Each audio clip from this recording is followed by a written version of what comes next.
It's a disease that's been surging for months. Now the CDC says whooping cough cases are the highest they've been in a decade in the U.S., with no signs of slowing down. And what this bacteria does is it attaches to the cells that line the airways.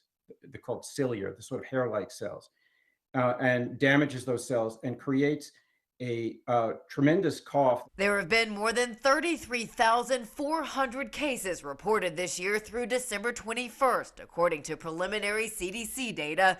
Early treatment with antibiotics may lessen the severity of the infection, but experts say this disease is also preventable through vaccination. Prior to the 1940s, when vaccinations were not that common in the United States, about 9,000 kids would die per year in the United States. In the U.S., the vaccine coverage rate that protects against whooping cough was just over 92% for the 2023-24 school year, a decrease from the year before, and coverage for all vaccines decreased in most states. And as this rate drops, the level of infection in the community rises.